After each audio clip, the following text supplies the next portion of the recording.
Tal como les había adelantado en la clase pasada, el encuentro pasado, hoy vamos a hablar del evangelista según San Marcos. La verdad que yo no lo elegí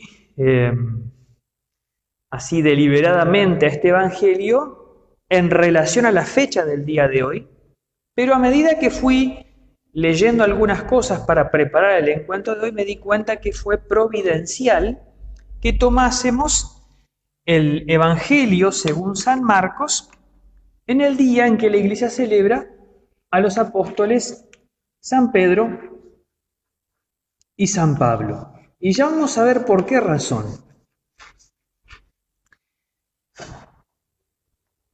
Si hablamos de la figura del evangelista Marcos, en las Sagradas Escrituras vamos a ver que aparece como Juan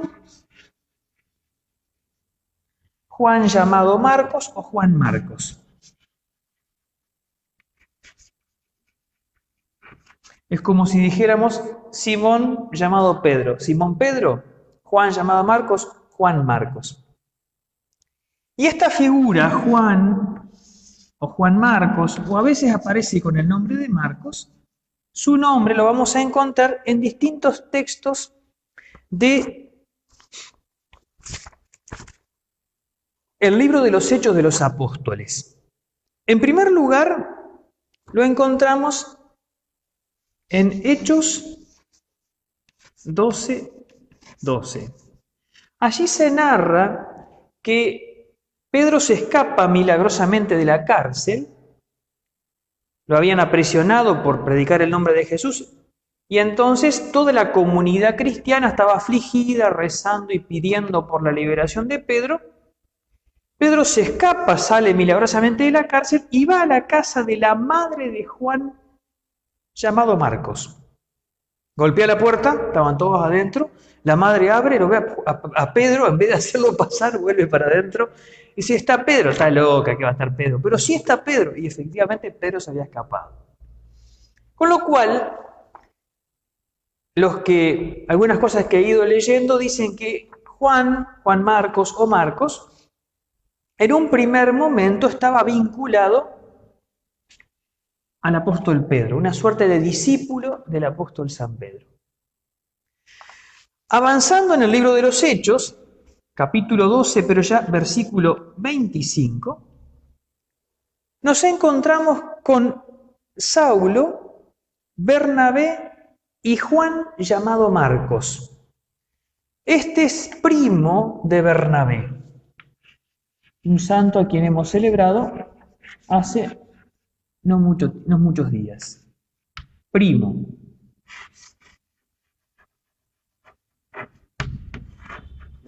Y los acompaña a Bernabé y a Saulo en una misión apostólica que concluye en esa cita, Hechos 12:25, donde dice, después de haber predicado la palabra, retornan a Jerusalén.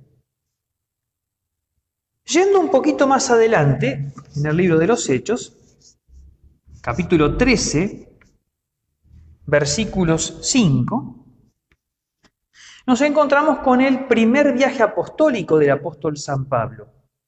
Saulo y Bernabé estaban en Antioquía de Siria, que fue el lugar donde por primera vez los seguidores de Jesús reciben el nombre de cristianos, estaban orando y el Espíritu suscita, resérvenme a Saulo y a Bernabé para la misión que les he encomendado. Y comienza el primer viaje apostólico de Saulo y Bernabé, en el cual también participa Juan Marcos, o Juan llamado Marcos o Juan. Pero es siempre el mismo personaje. Van hasta la isla de Chipre, pero dice el versículo 13 que Juan se separó de ellos y volvió a Jerusalén, no siguió adelante. Por las dificultades, por lo que sea, continúan su misión Saulo y Bernabé, pero Juan Marcos se vuelve a Jerusalén. Encontramos otra vez en el libro de los Hechos de los Apóstoles, más adelante, capítulo 15, versículos 37 al 39, una fuerte discusión entre Saulo y Bernabé para el segundo viaje apostólico. Ya han concluido aquel viaje primero, que había comenzado en Antioquía de Siria, que habían recorrido por Chipre, por Salamina, por Asia Menor, etcétera, etcétera. Habían retornado, van a hacer el segundo viaje. Bernabé lo quiere llevar a su primo y Saulo dice, cobardes no llevo. Cuando yo digo cobardes no llevo, no lo dice así el texto. Hubo una fuerte discusión porque Saulo entendía que lo que los habían abandonado, ya está. Y Bernabé quería llevarlo. Y se produjo una fuerte discusión. Lo voy a leer porque está muy simpático ese texto. Ese texto dice un montón de cosas, no solamente por la figura de Juan Marcos, sino para que no nos sorprendamos cuando en nuestras comunidades hay acaloradas discusiones en algún consejo pastoral, por cuestiones pastorales y a veces sobre todo por cuestiones económicas.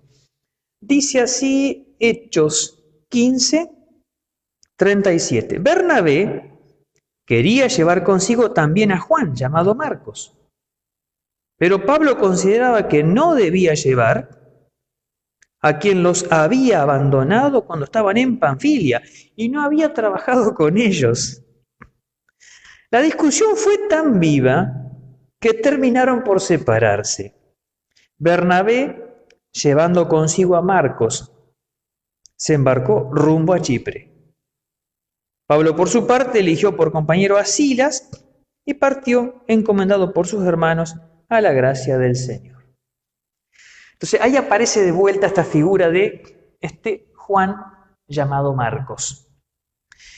Encontramos menciones de un tal Marcos que podría ser el mismo, según dicen los estudiosos, en la carta de San Pablo a los Colosenses, capítulo 10, 4, versículo 10, en la carta a Filemón. Yo les dije en otra ocasión que la carta a Filemón es tan cortita que no tiene capítulos, solamente tiene versículos, en el versículo 24, y una mención también en la segunda carta a Timoteo, capítulo 4, versículo 11. ¿Qué fue de la suerte de Juan Marcos? Porque dijimos, empezó en torno a Pedro, luego pasa de la mano de Bernabé a acompañar al apóstol San Pablo, se separan, él sigue con Bernabé, Pablo sigue con Silas, y la tradición dice que Marcos vuelve a ser compañero del apóstol San Pedro. Y hay un testimonio muy antiguo de un tal Papías de Hierápolis, que es un escritor de inicios del siglo II, que tiene un largo párrafo hablando de Marcos, de Juan Marcos, diciendo que era intérprete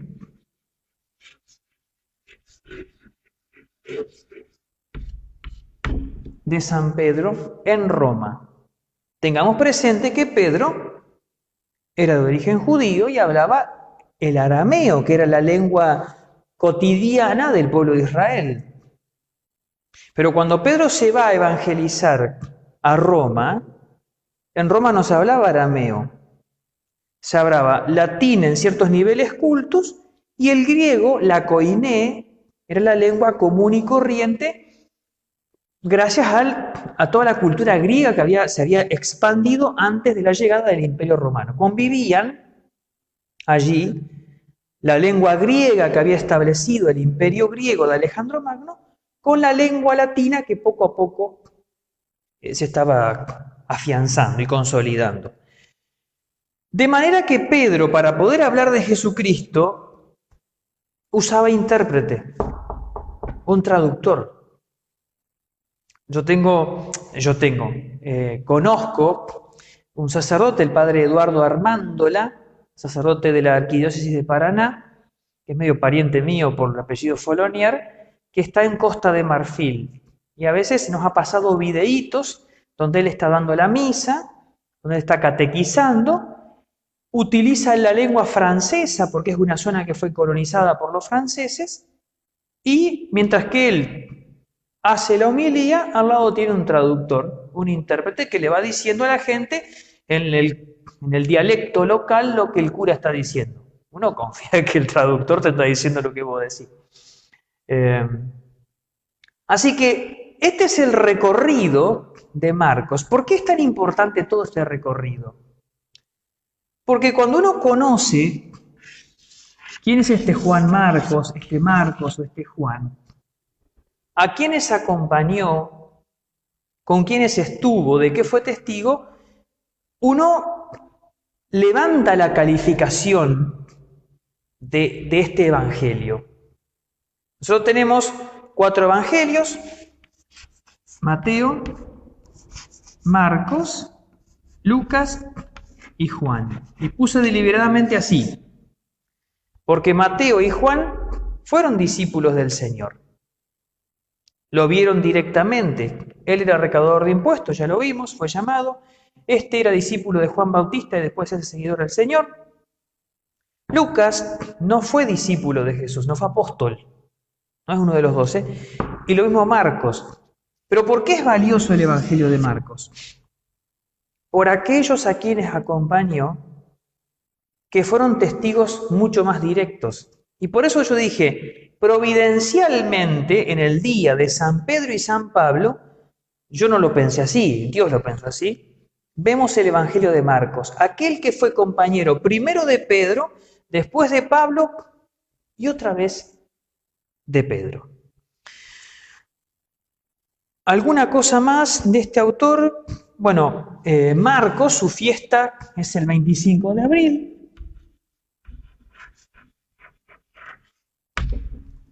Es una fiesta que suele caer, sí, indudablemente cae siempre dentro del tiempo de Pascua. Es una de las solemnidades y está simbolizado San Marcos por el león. Vieron que los evangelistas están simbolizados por imágenes, o sí, no digo animales porque no todos tienen animales, ¿no? Marcos tiene al león, San Juan, por ejemplo, tiene el águila, por la profundidad de la mirada, el toro simboliza a San Mateo y el ángel o el hombre simboliza a San Lucas. De hecho, cuando nosotros vamos a algunas iglesias históricas de algunos lugares, es muy común que estén a veces en el crucero de la iglesia, en las pechinas, a veces están los 4 evangelistas. Es muy frecuente eso. O en algunos ambones de algunas iglesias han puesto 4 imágenes, estos 4 símbolos: el toro, el león, el águila y el ángel, simbolizando los 4 evangelios, los 4 evangelistas. En el caso del león se lo asocia con San Marcos porque el Evangelio de Marcos comienza con la predicación de Juan, dicen algunos, Juan el Bautista, que es como un león que gritaba y rugía en el desierto. Y por ese motivo, nosotros aquí en Buenos Aires, por ejemplo, en la Avenida de los Inmigrantes, tenemos el monumento a San Marcos, que está cerca de la reserva ecológica. Es una torre y un león arriba, un león alado. O tenemos el símbolo de Venecia, cuyo patrono es San Marcos, que es un león. Bueno, datos históricos simpáticos. Vamos ahora a decir alguna palabra sobre la fecha que se estima fue compuesto, un poquito cuando se redacta este evangelio, y sus destinatarios. Cuando hablamos del evangelio según San Mateo, insistíamos en que Mateo escribe para cristianos provenientes del judaísmo, o también, eso me faltó decirlo, me lo señaló muy bien el padre Ricardo, o también para judíos que no eran cristianos, pero que escuchando o leyendo el Evangelio de Mateo podrían decir, no solamente para los que están dentro, sino para que el que está afuera de repente se preguntase si este Jesús no es el Mesías. Entonces, Mateo escribe para cristianos provenientes del judaísmo o judíos que podrían hacerse cristianos. Marcos, el Evangelio de Marcos, tiene otros destinatarios. Ya hemos dicho, es compañero de camino de San Pedro, en la parte final de su vida, es su intérprete, su traductor, y Marcos, por tanto, pone por escrito el Evangelio para cristianos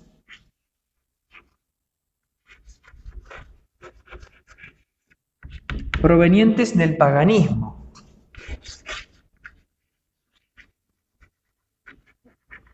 Por eso no vamos a encontrar en el Evangelio de Marcos expresiones como para que se cumpla la escritura que dice. ¿Qué escritura? Si los paganos, los romanos no conocían muchos de ellos la escritura, la Sagrada Escritura, como si el pueblo de Israel. Cristianos venidos del paganismo, de una cultura más bien romana. En definitiva, y acá viene el dato que para mí fue un gran redescubrimiento mientras preparaba este encuentro, es, en definitiva, el Evangelio de Pedro.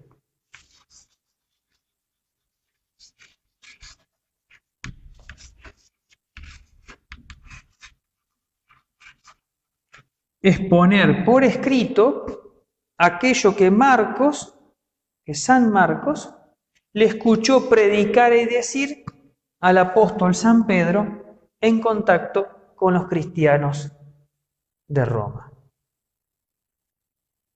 Y se estima que fue escrito más o menos por el 70 después de Cristo. Es el primero de los evangelios, más o menos. Siempre discuten los especialistas a este punto. De última, no es determinante para la fe si fue el 70, 75 o el 65. Más o menos. Es el primero. Y en cuanto a estructura, después vamos a desarrollarlo un poquito más, arranca directamente con la predicación del Bautista. Nada hay en el Evangelio de Marcos sobre la infancia de Jesús. No es un dato sobre el cual indague demasiado.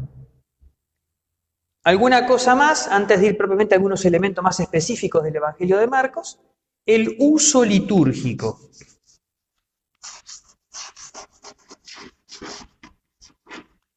Acá no voy a reiterar, simplemente lo menciono.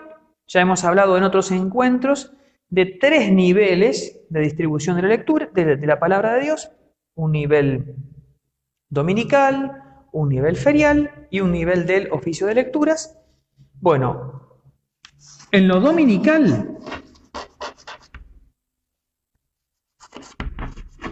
el Evangelio de Marcos forma parte del ciclo B,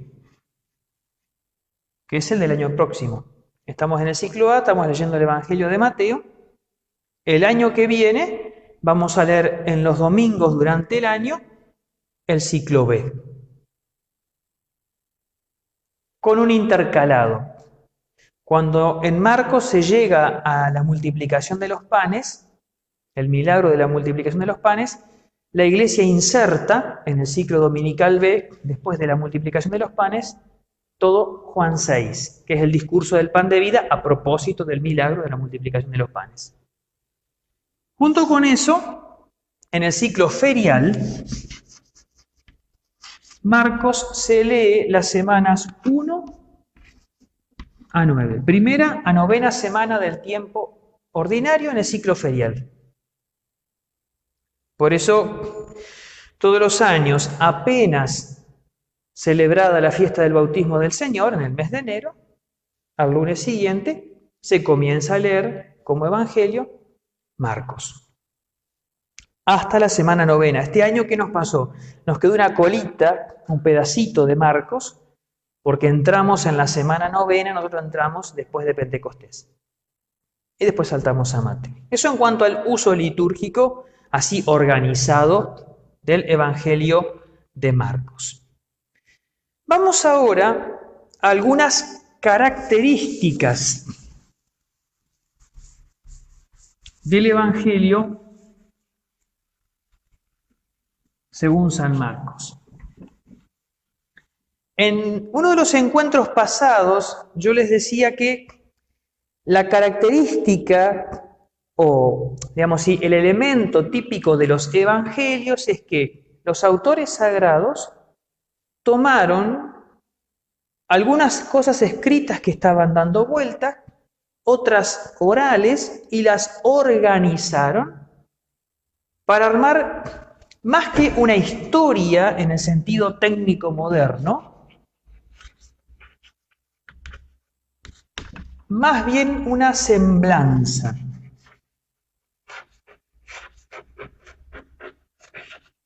Claro que con fundamento histórico. Entonces decíamos, en el caso de Mateo, organizaba su material en torno a discursos, temáticas, recogiendo y organizando, y en cada caso, en el caso de Mateo, como bloques donde hay algunos hechos y algunos discursos, algunos hechos y discursos, hechos y discursos. Mateo está muy bien organizado. En el caso de Marcos, no. Literariamente,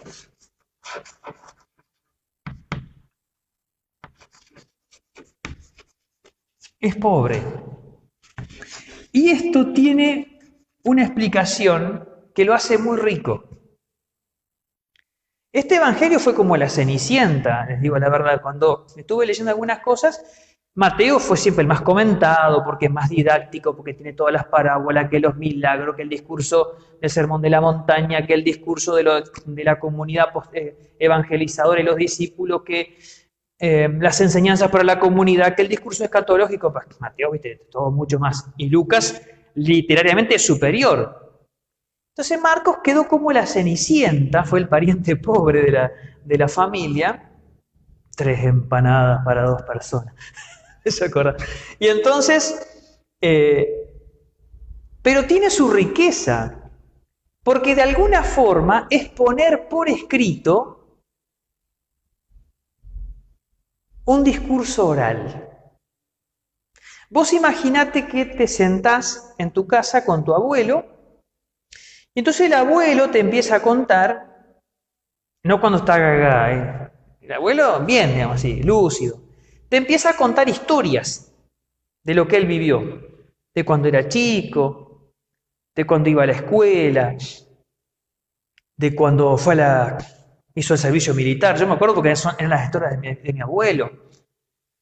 Las otras historias de la abuela Julia, en fin, historias. Entonces el abuelo, cuando te va contando, te va narrando con los nietos a la vuelta, el abuelo no tiene un plan de exposición. El abuelo no es un orador. El abuelo no dice, bueno, voy a primero exponerles esto. El abuelo va contando, va narrando lo que se va acordando, va hablando como espontáneamente, donde lo que importa no es tanto la pulcritud del contenido y la exposición y literaria, sino el valor de haber sido testigo. Bueno, algo de esto hay en el Evangelio de Marcos. Marcos va poniendo por escrito de alguna forma las cosas que Pedro va contando de lo que ha sido testigo.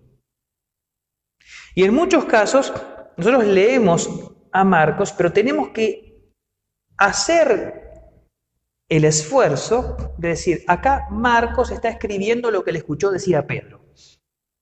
Y entonces hay como idas y vueltas. Por eso es que literalmente a veces es como desordenado. Les voy a leer un ejemplo del Evangelio de Marcos, donde aparece este cierto como desorden, ¿no? Si tienen la Biblia, vayan al capítulo 5. Voy a tratar de no apurarlos. Marcos, capítulo 5. Van a encontrar al principio que es la curación del endemoniado de Gerasa. Entonces, la historia comienza narrando, capítulo 5, para el que está buscando todavía, si se perdió, capítulo 5, versículo 1. Entonces, Jesús llega a la orilla del mar, a la región de los Gerasenos, un endemoniado al que no podían contener ni de día ni de noche.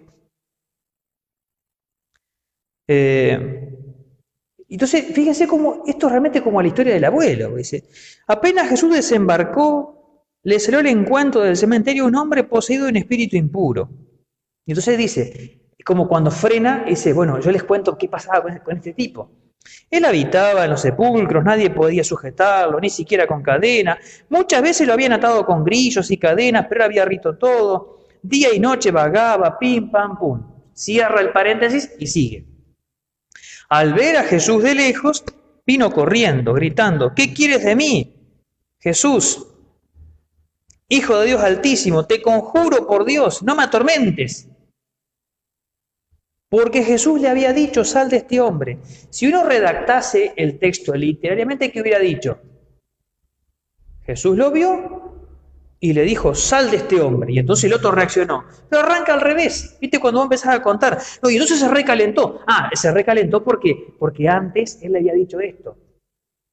Tiene la característica en su redacción de ser literariamente quizás desordenado. ¿Pero por qué? Porque es la transcripción, en gran parte, de la narración oral del apóstol Pedro, lo que Pedro vivió. Y en varios pasajes aparece hechos que netamente fueron testimoniados por Pedro, que no podrían saberse. Entonces, esa es una característica interesante. Tiene toda la riqueza, Marcos, de presentarnos a Jesús visto por el apóstol San Pedro y contado por el apóstol San Pedro. Por eso algunos lo han llamado el Evangelio de Pedro, en definitiva, el buen anuncio, la buena noticia enseñada, transmitida por el apóstol Pedro. Por eso es que este Evangelio de Marcos, los estudiosos cuando intentan ver si había algún esquema, les cuesta bastante. Es más fácil encontrar un orden, una organización en el Evangelio de Mateo, en los grandes discursos, como en el Evangelio de Juan, donde está en torno a los 7 grandes signos. Bueno, acá no es tan fácil eso. Sí, dicen, nos encontramos con una indicación muy interesante. Vayan al primer capítulo de Marcos, Marcos 1. ¿Cómo empieza? Comienzo de la buena noticia o del Evangelio de Jesús, Mesías, Hijo de Dios. Evangelio de Jesús, Mesías, Hijo de Dios. Algunos estudiosos dicen, serían como los dos grandes temas o las dos grandes partes del Evangelio de Marcos.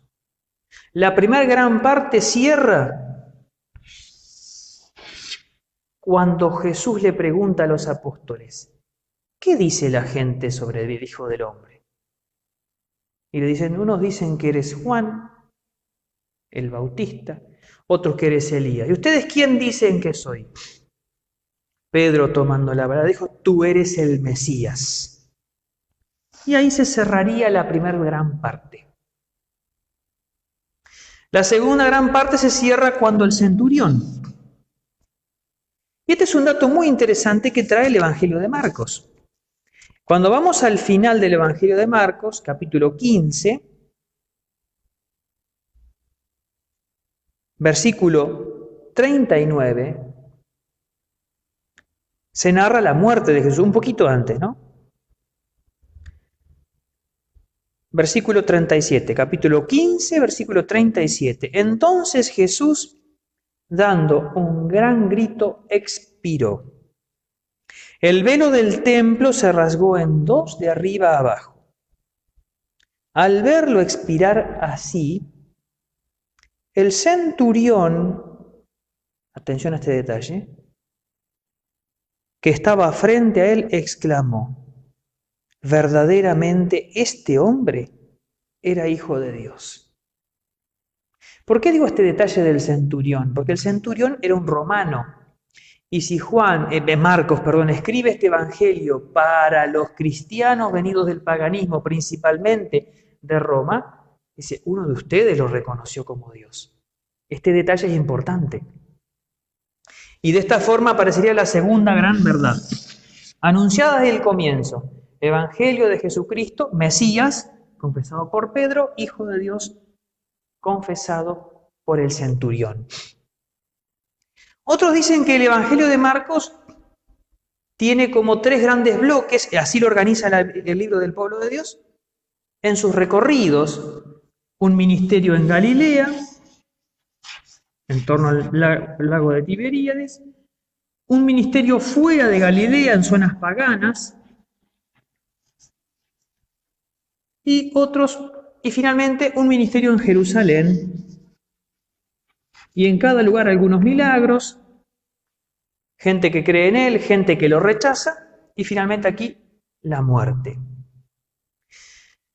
Vamos a dar ahora otra característica, otros elementos que están en el Evangelio de Marcos.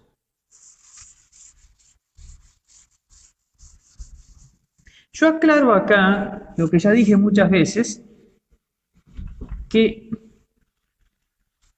esto es una presentación más bien básica. Y en todas las presentaciones básicas uno hace simplificaciones. Si hay un estudioso de Biblia que mira esta charla diría, bueno, padre, eso es así, pero no es tanto. Absolutamente cierto. Como toda presentación sintética, tiene algunas líneas maestras. Otro elemento de Marcos es el tema del secreto mesiánico.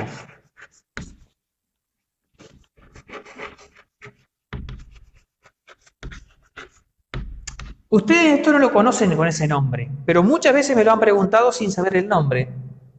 Padre, ¿por qué Jesús hizo un milagro y le ordenó terminantemente que no dijera nada a nadie? Eso aparece en el Evangelio de Marcos hasta la mitad.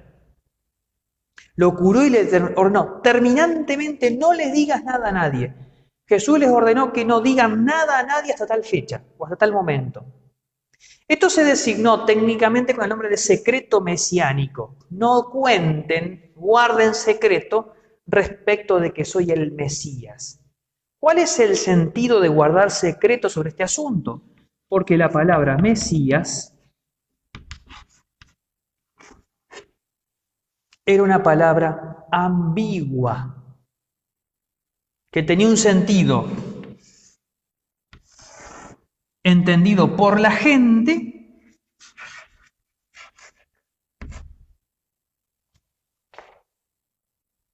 que era un sentido sociológico, político, militar.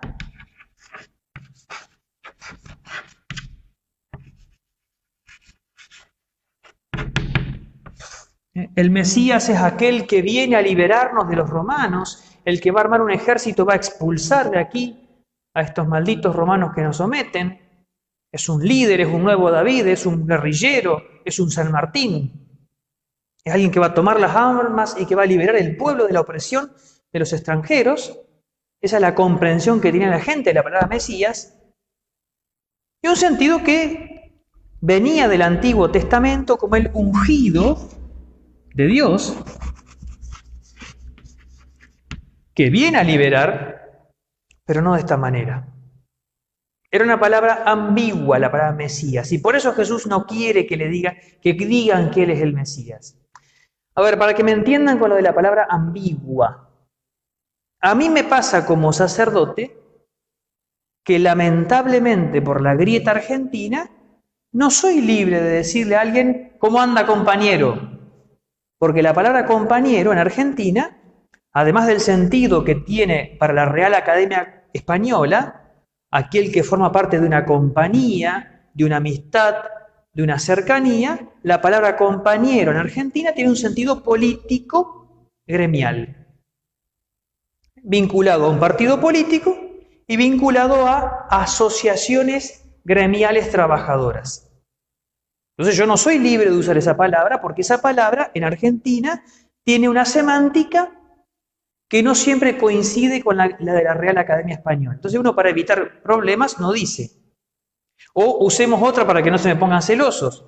la palabra correligionario no designa al que comparte mi religión en Argentina, sino aquel que va al comité y el otro va a la unidad básica. ¿Vieron? Bueno, así como las palabras correligionario o compañero son ambiguas y uno no se siente libre de utilizarla porque si no te pintan de un lado o del otro, la palabra Mesías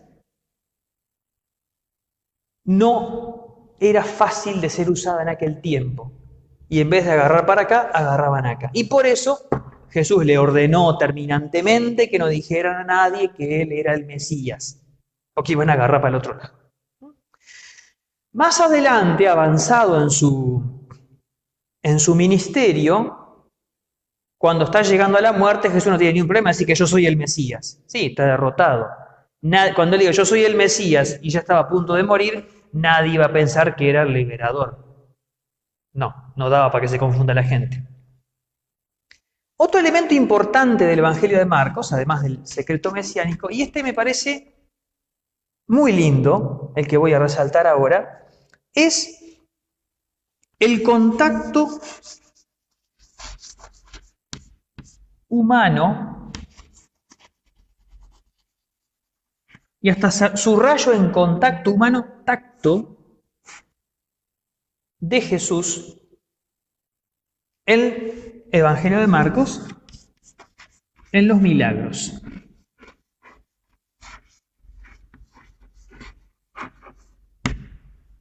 El Evangelio de Marcos, como pocos, subraya cómo Jesús, lo voy a decir con una palabra que es un poco así, que puede sonar mal con la reverencia que el Señor se merece, pero que nos va a ayudar. Jesús es toquete. Toca las manos, toca a la persona, impone las manos, le pone saliva en las orejas, le toca los ojos, le toca la oreja. El Señor entra en contacto humano, corporal, con las personas en los milagros. Vamos a verlo. Vamos a encontrarnos con el texto. Veamos el texto para ver lo del texto. Y vamos desde el comienzo, vamos a ir recorriendo de a poquito distintos milagros donde esto aparece. Y entonces vamos a Marcos 1, versículo 29, curación de la suegra de Pedro. Cuando salió de la sinagoga fue con Santiago y Juan a la casa de Simón y Andrés. La suegra de Simón estaba en cama con fiebre. Se lo dijeron de inmediato. Él se acercó, la tomó de la mano y la hizo levantar. Y ella no tuvo más fiebre y se puso a servirlos. Después nos preguntamos por qué Pedro lo negó a Jesús. Si le curó a la suegra. Viejo. Bueno, es un chiste. Siguiendo más adelante, nos encontramos en el mismo capítulo 1, versículo 40. Entonces se le acercó un leproso para pedirle ayuda y cayendo de rodillas le dijo, si quieres puedes purificarme. Jesús, conmovido, extendió la mano y lo tocó. A un leproso. Marcos deja de manifiesto que Dios, que puede curar por la sola palabra, ordeno que te cures, el milagro que obra Jesús lo obra no solamente diciendo, sino con gestos corporales. Esto tiene muchas consecuencias muy interesantes. Si seguimos avanzando un poquito más adelante, vamos a...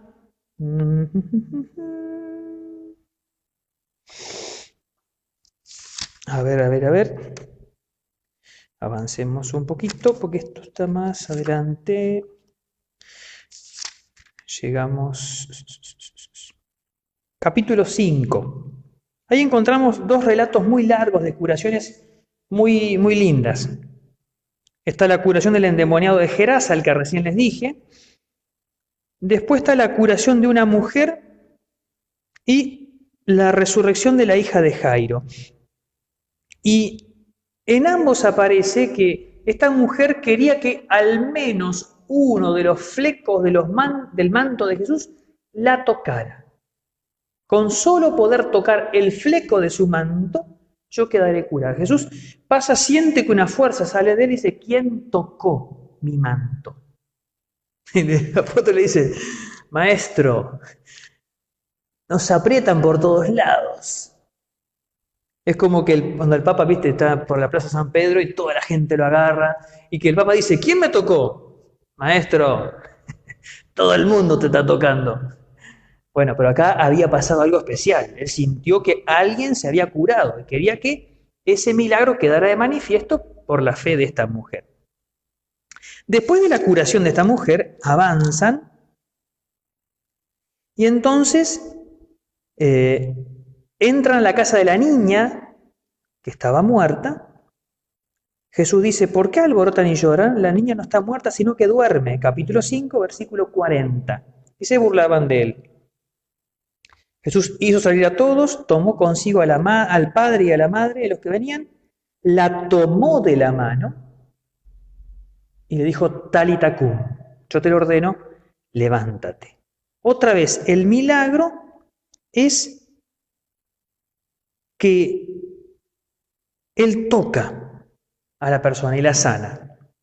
En el capítulo 6, versículo 53, después de atravesar el lago, llegaron a Genesaret, apenas desembarcaron, la gente reconoció a Jesús y comenzaron a recorrer toda la región para llevar en camilla a los enfermos hasta el lugar donde él estaba. En todas partes ponían a los enfermos en las plazas y les rogaban que los dejara tocar tan solo los flecos de su manto, y los que lo tocaban quedaban curados. Y bueno, la cosa podría seguir, pero no voy a abundar más en esto. ¿Por qué digo que es importante esta cuestión? Porque la salvación que Dios envía en Jesucristo no es una salvación meramente espiritual.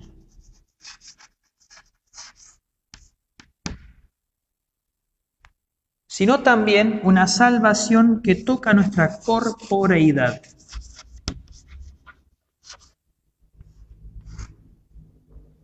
Y por eso la liturgia de la Iglesia tiene también esta dimensión de palabra y gesto.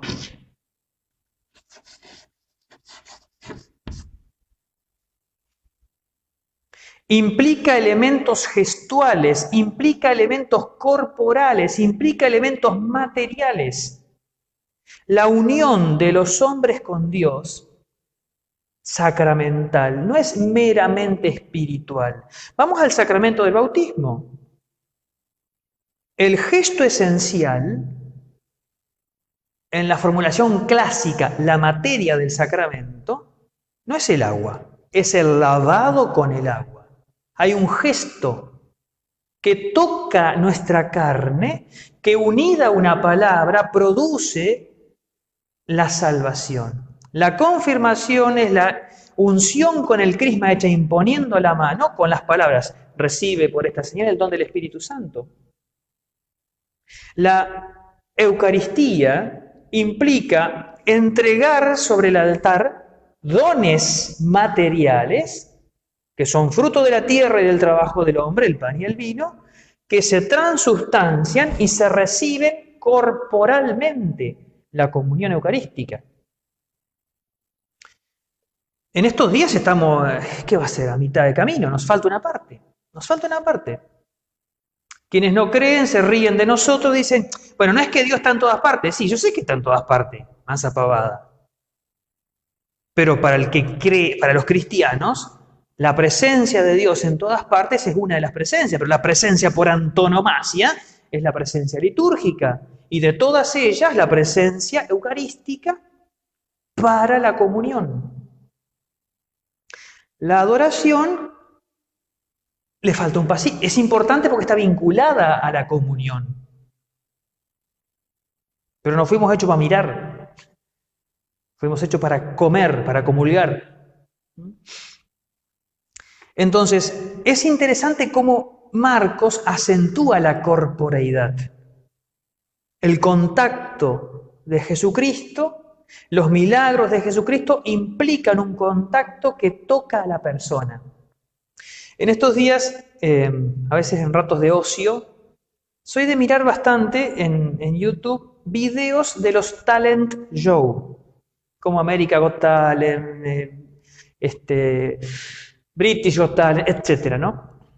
Y siempre, esto me pareció muy interesante, siempre que el concursante o gana, o es aplaudido, o es beneficiado por algún, no sé, por algún premio, etcétera, etcétera, etcétera, está solo en el escenario, salta y mira al costado a su familia que lo está acompañando y necesita abrazarlos a los otros. No se puede festejar solo. ¿Se dieron cuenta que no se puede festejar solo? ¿Que precisamos abrazar a otro? ¿Ustedes vieron algún futbolista festejar solo un gol? Van todos corriendo y se la amontonan. Ahora quieren con el coronavirus que festejen a distancia. Mansa pavada. Perdón, pero es contra natura. No se puede. No se puede. Fuimos hechos para la comunión. El ser humano, hecho imagen y semejanza de Dios, que es Padre, Hijo y Espíritu Santo, que es social, por naturaleza, por creación y por redención, necesita el contacto con el otro, que no es espiritual, es también corporal, implica la corporeidad. La corporeidad es parte de nosotros y ha de ser asumida, sanada y elevada, redimida. Por eso, ciertas líneas espirituales que solamente acentúan lo espiritual y dejan de lado lo corporal, se están olvidando una pata. Y quienes acentúan lo corporal y se olvidan de lo espiritual, también. La doble dimensión. Pero esto es una cosa muy linda de Marcos, que la acentúa muy linda, bellamente el Evangelio de San Marcos. Bueno, por hoy creo que es suficiente, creo que tengo todo. Ah, sí, una pequeña cosita más. Si en el Evangelio de Mateo, entonces, para cerrar esta idea, es muy fuerte la presencia de discursos y enseñanzas. Jesús enseñaba todo esto, el Sermón de la Montaña, tenemos el discurso misionero, tenemos el discurso de la comunidad, tenemos el discurso escatológico. Si en Mateo aparece mucho la docencia de Jesús,